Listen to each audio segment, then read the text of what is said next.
सर्वेभ्यो नमो नमः।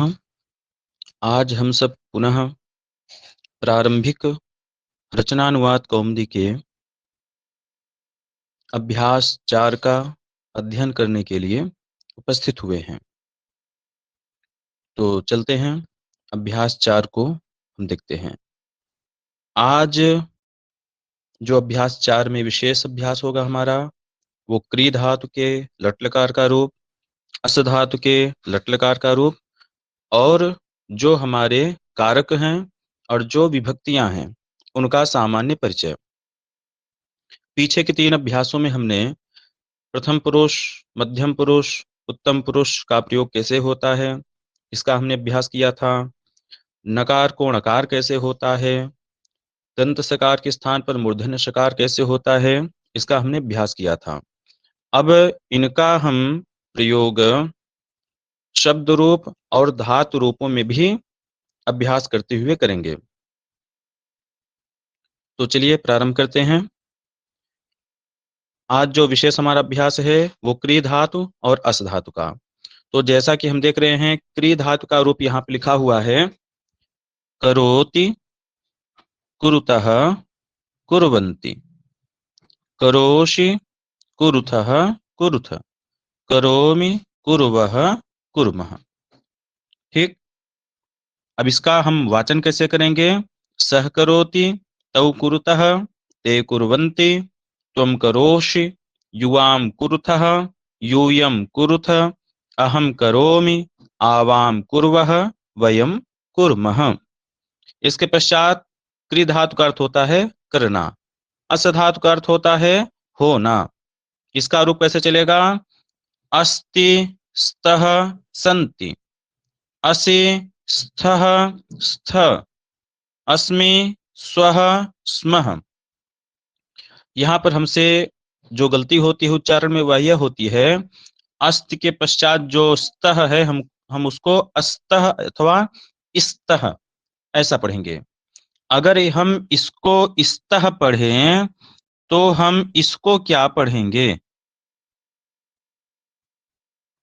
स्तः, ये इस्तः है। अथवा हम अस्तः करें तो हम इसको क्या पढ़ेंगे? ये मन में शंका होनी चाहिए। ठीक है, तो हम इसका उच्चारण क्या करेंगे? ऐसा उच्चारण करें कि सीधे सीधे सकार का उच्चारण हमारे मुख से निकले। तो अस्ति, स्तः, सीधे स निकल रहा है। अस्ति, स्तः, सन्ति, असि, स्थः, स्थ, अस्मि, स्वः, स्मः। अस्वः अस्मः ऐसा नहीं कहेंगे, अस्मि, स्वः, स्मः। अब इसका हम उच्चारण कैसे करेंगे अभ्यास? तो सह अस्ति, तौ स्तः, ते सन्ति, त्वं असि, युवां स्थः, यूयं स्थ, अहम् अस्मि, आवां स्वः, वयं स्मः। इसके पश्चात आज शब्द रूपों का विशेष कोई अभ्यास नहीं है। जो पूर्व के शब्द रूप हैं उनका ही हम पुनः अभ्यास करेंगे। अकारांत पुल्लिंग, अकारांत पुंसकलिंग और आकारांत स्त्रीलिंग का अभ्यास ही इस अभ्यास में होगा। ग संख्या में कुछ अव्यय पद दिए हैं, जैसे इत्थम अर्थात ऐसे, तथा अर्थात वैसे, यथा अर्थात जैसे, कथम अर्थात क्यों अथवा कैसे।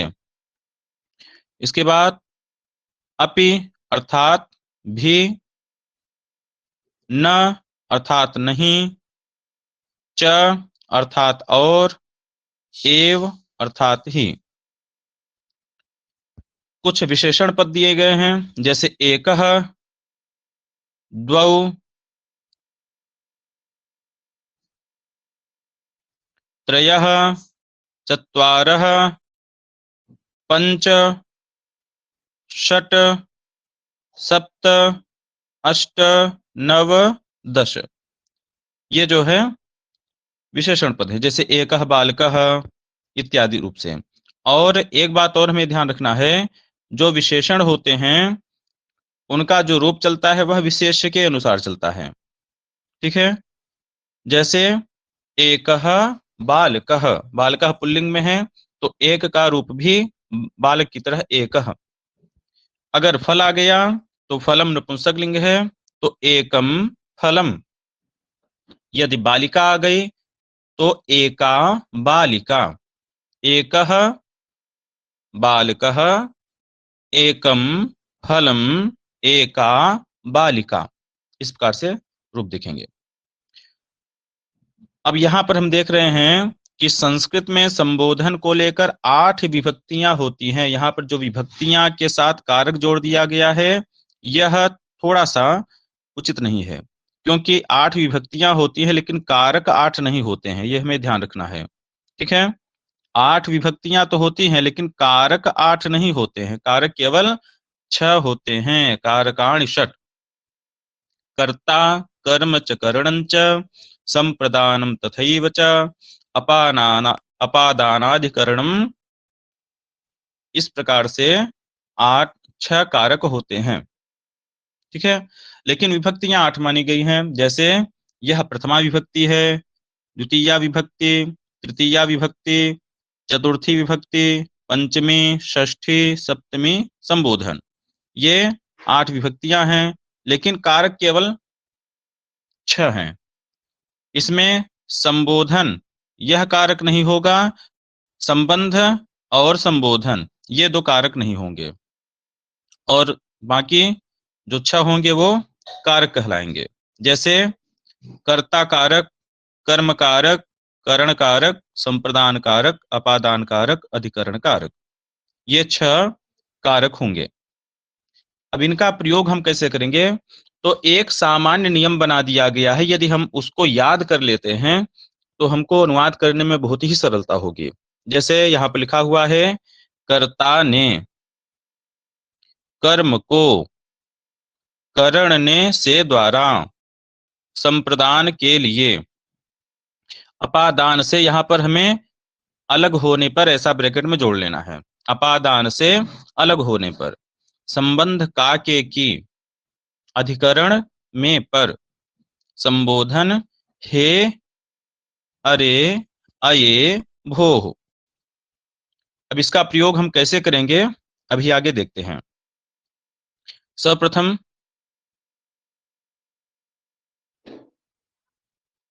हम ये नियम भी देख लेते हैं, फिर आगे जो कर्ता कर्म इत्यादि का प्रयोग है उसको भी हम अच्छे से देखेंगे। नियम संख्या 6 कह रहा है कि संस्कृत में च अर्थात और का प्रयोग एक शब्द के बाद करना चाहिए। अर्थात हिंदी में जहां और लगता है, संस्कृत में च एक शब्द के बाद में लगेगा।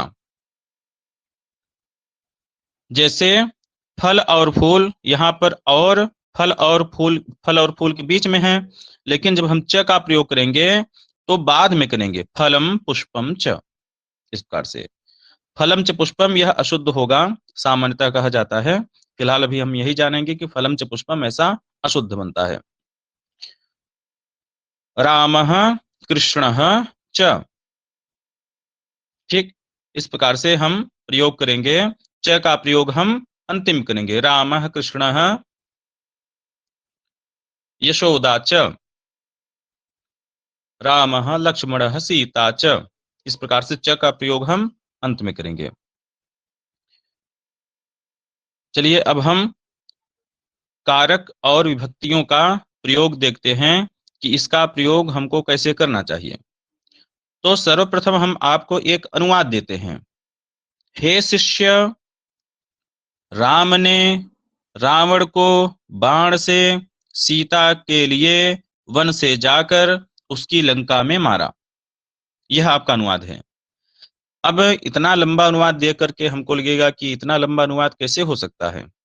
सामान्यतः जिनका प्रारंभ हो रहा है अनुवाद का अभ्यास, उनके लिए यह बहुत कठिन होगा, लेकिन अभी हम देखते हैं कि कितना सरल है इसका अनुवाद करना। केवल जो पीछे हमने अभी पढ़ा है, कर्ता ने कर्म को करण से, संप्रदान के लिए, अपादान से अलग होने पर, संबंध का के की, अधिकरण में पर, संबोधन हे, रे, अरे, भो इत्यादि, यदि इसको हमने याद कर लिया तो यह अनुवाद हम अच्छे से कर लेंगे। जैसा कि नीचे हम देख रहे हैं, हे शिष्य, तो इसके लिए सबसे पहले तो हमें रूप याद होना चाहिए, और हमें यह भी पता होना चाहिए कि कौन सा शब्द पुल्लिंग है, नपुंसक लिंग है कि स्त्रीलिंग है, अकारांत है अथवा इकारांत है अथवा उकारांत है अथवा हलंत है। यह हमें ध्यान रखना चाहिए और रूपों को याद होना चाहिए। तो शिष्य अकारांत पुल्लिंग रूप है, तो संबोधन एक वचन में बनेगा हे शिष्य। तो संस्कृत में जैसा कि पहले अभ्यास में हमने बताया था कि संस्कृत का अभ्यास करना, संस्कृत का अनुवाद करना बहुत ही सरल है। केवल जो शब्द दिए गए हैं उनका संस्कृत में परिवर्तन करके वैसे ही आप रख दीजिए, आगे पीछे ऊपर नीचे चाहे जहां रखिए वह सम्यक माना जाएगा। तो हे शिष्य के लिए हमने लिख दिया हे शिष्य, शिष्य का संबोधन एक वचन बनता है हे शिष्य। राम ने, तो राम ने क्या है, कर्ता है। सामान्यतः तो कर्ता की जो विभक्ति है वह अनुक्त कर्ता में तृतीया होती है। प्रथमा कहाँ होती है, उक्ते प्रथमा स्यात्। अभिहित में प्रथमा होती है, उक्त में प्रथमा होती है। क्योंकि अभी उक्त अनुक्त की चर्चा विशेष नहीं हुई है, किसी एक कक्षा में इस पर विशेष चर्चा होगी तो वहां पर सामान्य बताया जाएगा कि कहां पर प्रथमा होती है। अभी हम यही जानेंगे कि कर्ता में प्रथमा होती है। तो कर्ता है क्या, राम। राम ने, तो कर्ता ने क्या हुआ, राम। ठीक। रावण को, तो कर्म को हमने याद किया था, कर्म में द्वितीया होती है, तो रावण को, राम ने रावण को रावणम, रावण अकारांत पुल्लिंग है तो रावणम। बाण से, करण से, करण में तृतीया विभक्ति, तो बाण का तृतीया एक वचन रूप बनेगा बाणेन। तो राम ने रावण को बाण से, रामः रावणम बाणेन। कितना हो गया। सीता के लिए, सीता आकारांत स्त्रीलिंग का शब्द है, इसलिए रमा की तरह चलेगा। सीता सीते सीताः, सीताम सीते सीताः। तृतीया में सीतया सीताभ्याम सीताभिः। चतुर्थी में सीतायै, चतुर्थी एक वचन में क्या रूप बना, सीतायै। तो संप्रदान के लिए, संप्रदान में चतुर्थी होती है, तो सीता के लिए का हमने किया सीतायै। इसके पश्चात वन से जाकर, तो अपादान से अलग होने पर, तो वन से यहां पर क्या हो रहा है, अलग हो रहा है, वन से अलगाव हो रहा है। राम जी वन से जा रहे हैं, तो वन में पंचमी हो जाएगी। और जाने के लिए त्वा प्रत्यय का प्रयोग कर देंगे हम, गत्वा। तो वन का रूप चलेगा पंचमी एक वचन में वनात्, तो वनात् गत्वा। संबंध का के की, तो उसकी, उसके लिए तत् का प्रयोग करेंगे, और षष्ठी एक वचन में तत् का रूप बनेगा पुल्लिंग में तस्य, तो उसकी के लिए तस्य। लंका आकारांत स्त्रीलिंग शब्द है, तो लंका यहां पर क्या है, अधिकरण है। लंका में, तो अधिकरण में, और अधिकरण में कौन सी विभक्ति होती है, सप्तमी। तो लंका में सप्तमी एक वचन का प्रयोग हो गया। रमायाम वैसे ही लंकायाम, लंका में अर्थात लंकायाम। मारा यह क्रिया है, तो यहां पर तवतु प्रत्यय का हमने प्रयोग कर दिया भूतकाल अर्थ में, तो हतवान। और हे शिष्य, राम ने रावण को बाण से सीता के लिए वन से जाकर उसकी लंका में मारा। तो हे शिष्य, रामः रावणं बाणेन सीतायै वनात् गत्वा तस्य लंकायां हतवान। कितनी सरलता से हमने इसका अनुवाद कर लिया। इसी प्रकार से अन्य अनुवाद भी हम करेंगे। आगे के जो अभ्यास हैं उसमें कारक के सूत्रों की चर्चा है, उस कारक के सूत्रों की चर्चा करते हुए हम अनुवाद का अभ्यास भी करेंगे कि कहाँ पर कर्ता होगा, कहाँ पर कर्म होगा, कहाँ पर द्वितीया होगी, कहाँ पर पंचमी होगी, कहाँ पर षष्ठी होगी। इसका भी प्रयोग अच्छे से हम लोग करेंगे। अब आगे हम अनुवादात्मक अभ्यास में आते हैं। उदाहरण वाक्य को देखा जाए तो अत्र एकः बालकः अस्ति, यहाँ पर संख्या का अभ्यास है। तो जैसा कि हमने बताया था कि एक, दो, तीन ये सब क्या है, यहाँ पर विशेषण के रूप में प्रयुक्त हुए हैं। तो विशेषण हमेशा विशेष्य के अनुसार होता है। विशेष्य में जो लिंग जो वचन होगा वही लिंग और वचन विशेषण में भी होगा, विशेष के अनुसार ही विशेषण का प्रयोग। तो बालक यहाँ पर क्या है, पुल्लिंग एक वचन का रूप है, तो एक में भी पुल्लिंग एक वचन का रूप ही प्रयुक्त होगा। एकः बालकः। अब आगे देखते हैं, यहाँ दो मनुष्य हैं, तो यहाँ पर मनुष्यों का प्रयोग हो गया। मनुष्यों, मनुष्य पुल्लिंग का रूप है, प्रथमा द्विवचन का रूप मनुष्यों, तो द्वौ मनुष्यों। इसके पश्चात नृपाः, यहाँ पर नृपाः है, नृपाः प्रथमा बहुवचन का रूप है, तो त्रयः नृपाः। चत्वारः ग्रामाः, चार गांव। पंच पुस्तकानि, फिर षट पुष्पाणि। यह भी हमें देखना है कि केवल एक दो तीन चार इसके ही रूप तीनों लिंग में अलग अलग बनते हैं। 5 से लेकर के आगे सारे लिंगों में रूप एक प्रकार ही चलेंगे। सप्त बालिकाः, अष्ट गृहाणि, नव विद्यालयाः, 10 पाठशालाः। अब आगे अनुवाद आ रहा है, वह क्या करता है, तो वह क्या करता के लिए, वह के लिए सह का प्रयोग, क्या के लिए अभी हमने पढ़ा किम, और सह प्रथम पुरुष एक वचन का रूप है, तो क्रिया का प्रयोग भी प्रथम पुरुष एक वचन का। क्रिय धातु का रूप भी हमने पढ़ा, करोति कुरुतः कुर्वन्ति, सह करोति तौ कुरुतः ते कुर्वन्ति, त्वं करोषि युवां कुरुथः यूयं कुरुथः, अहं करोमि आवाम कुर्वः वयम कुर्मः। तो क्रिय धातु का लट लकार प्रथम पुरुष एक वचन में रूप बनेगा करोति, तो वह क्या करता है, सह किम करोति। वह पढ़ता है, वह के लिए सह का प्रयोग, सह प्रथम पुरुष एक वचन का प्रयोग है, तो पठ धातु का प्रयोग करेंगे लट लकार प्रथम पुरुष एक वचन का, तो सह पठति। इसके पश्चात तुम क्या करते हो, तो तुम के लिए तुम का प्रयोग, क्या के लिए किम का प्रयोग।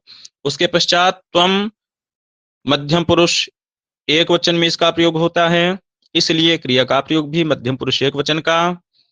तो क्रिय धातु का मध्यम पुरुष एक वचन में रूप बनता है करोषि, तो तुम क्या करते हो, त्वम किं करोषि। मैं भोजन करता हूं, मैं के लिए अहम, और अहम का प्रयोग उत्तम पुरुष एक वचन में होता है। भोजन यहाँ पर कर्म है, भोजन करता हूं यहाँ पर को नहीं लगा है, लेकिन को यहाँ पर ले लेना है। अहम में ने नहीं लगा, लेकिन मैंने भोजन करता हूं। कई प्रदेश है जहां पर ने का प्रयोग भी करता, मैंने भोजन किया, ठीक। तो मैं भोजन करता हूं, अहम, और भोजन को करता हूं, ऐसा भी हम प्रयोग कर सकते हैं। तो को यहाँ पर कर्म है, भोजन का प्रयोग कर्म में होगा, भोजन कर्म के रूप में प्रयुक्त होते हुए भोजन का द्वितीय एक वचन प्रयोग होता है भोजनम, तो अहम भोजनम, और क्रिय धातु का उत्तम पुरुष एक वचन प्रयोग अहम भोजनम करोमि। इसके पश्चात वह भी यहाँ ही पढ़ता है। अपि का अभी हमने अभ्यास किया, अपि अर्थात भी, एव अर्थात ही, तो वह के लिए सह, भी के लिए अपि, यहीं पढ़ता है, तो यहीं का प्रयोग करिए, अथवा यहाँ ही, दोनों एक ही है। तो यहाँ के लिए अत्र और एव अर्थात ही, और पठ धातु का प्रयोग प्रथम पुरुष एक वचन में पठति, वह यहाँ ही पढ़ता है, अथवा वह वही, सह अपि वह भी यहाँ पढ़ता है, सह अपि अत्रैव पठति, ऐसा प्रयोग हम करेंगे। आगे फिर हमारा अभ्यास आ रहा है संस्कृत बनाने के लिए। तो संस्कृत कैसे बनाना है, जैसे वह है तो सह अस्ति, केवल इतना हमें नहीं करना है, सह अस्ति तौ स्तः ते सन्ति, वे दोनों वहां हैं, तो ते से वे दोनों हो जाएंगे, ते तत्र स्तः, यह धातु का प्रयोग हुआ है, अस धातु का प्रयोग अभी हमने देखा। सब बालक यहाँ है, सर्वे बालकाः, अथवा बालकाः भी प्रयोग कर देंगे। अत्र सन्ति। तू कहाँ है, त्वं कुत्र असि। ठीक है, इस प्रकार से हम संस्कृत बनाएंगे। 25 अनुवाद हमें करने हैं। इनका प्रयोग हम एक वचन, द्विवचन, बहुवचन तीनों में करेंगे। फिर अशुद्ध वाक्य को शुद्ध करना है, और नियम बताना है। तौ संति, तौ के साथ संति का प्रयोग कैसे हो सकता है। तौ प्रथम पुरुष द्विवचन का है, तो यहाँ पर मध्यम पुरुष द्विवचन का है, प्रथम पुरुष द्विवचन का है, तो प्रथम पुरुष द्विवचन का है प्रयोग। तो अस्ति स्तः, तो तौ स्तः ऐसा होगा। इसके पश्चात अभ्यास है 1 से 10 तक की गिनती के 10 वाक्य बनाने हैं। तो इसको हमें बनाना है, जैसे एकः बालकः गच्छति, द्वौ पुरुषौ पठतः। इस प्रकार से हमें इसका अभ्यास करना है। अस और क्री के लट के रूप लिखने हैं। तो लट का रूप जैसे अभी हमने अभ्यास में पढ़ा था, इसका रूप हमें स्वयं लिखना है। विभक्ति और कारकों के नाम तथा उनके चिन्ह बताने हैं। जैसे 8 विभक्तियां हैं, प्रथमा, द्वितीया, तृतीया, चतुर्थी, पंचमी, षष्ठी, सप्तमी और संबोधन। 6 कारक हैं, कर्ता, कर्म, करण, संप्रदान, अपादान और अधिकरण। संबंध और संबोधन को भी हम इसी में गिन लेंगे, लेकिन कारक वो नहीं कहलाते हैं, ऐसा हमें ध्यान रखना है। उनके चिन्ह क्या हैं। तो कर्ता का चिन्ह है ने, कर्म का चिन्ह है को, करण का चिन्ह है से अथवा के द्वारा, संप्रदान का चिन्ह है केल ये, अपादान का चिन्ह है से अलग होने पर, संबंध का चिन्ह है का के की, अधिकरण का चिन्ह है में अथवा पर, संबोधन का चिन्ह है हे अरे भो। तो इसका हमें अभ्यास करना है और लिखना भी है। रिक्त स्थान को भरना है लट लकार में। सह अत्र ऐसा लिखा है, अस धातु लिख दिया गया है। इसको हमें कैसे रिक्त स्थान भरना है, सह अत्र ऐसा लिखना है। और अस का प्रयोग हमने बताया था कि धातु का प्रयोग हमेशा कर्ता के अनुसार अथवा जो भी प्रथमांत होगा उसके अनुसार।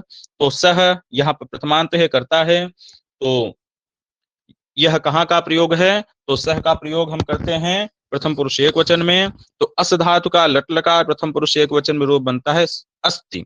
तो सह अत्र अस्ति। इस प्रकार हमने प्रारंभिक रचनानुवाद कौमुदी के अभ्यास 4 को किया। आगे भी हम ऐसे ही प्रारंभिक रचनानुवाद कौमुदी के अन्य अभ्यासों को भी करेंगे। सर्वेभ्यो नमो नमः।